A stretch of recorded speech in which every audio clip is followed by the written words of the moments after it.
Cinema అనేది కళాత్మకమైన వ్యాపారం. ఇక్కడ ఎంత రిస్క్ తీసుకుంటే అంత రివార్డు దక్కుతుంది. సింగిల్ డేలో పరిస్థితి మొత్తం మారిపోతుంది.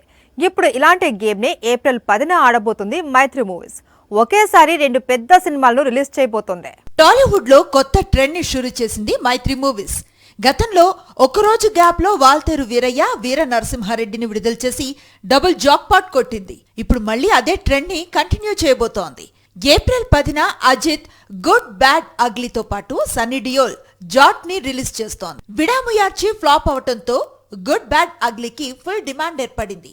మొదటి రోజు పాజిటివ్ టాక్ వస్తే 100 కోట్లు వసూలు చేయటం పక్కా అని ధీమాన్ వ్యక్తం చేస్తున్నారు ఫ్యాన్స్. అయితే ఇదే రోజు సన్నీ డియోల్ జాట్ కూడా విడుదలవుతోంది.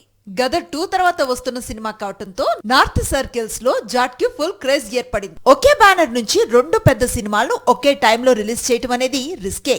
సంక్రాంతికి గేమ్ చేంజర్. సంక్రాంతికి వస్తున్నంతో ఇలాంటి ప్రయోగం చేసి చేతులు కాల్చుకున్నాడు దిల్ రాజు. ఒకటి నిరాశపరిస్తే మరొకటి 300 కోట్లను కొల్లగొట్టింది. మరి ఏప్రిల్ 10కి గుడ్ బ్యాడ్ అగ్లీ జాట్ తో మైత్రి చేస్తున్న ఈ ప్రయోగం ఎలాంటి రిజల్ట్ ని అందిస్తుందో చూడాలి.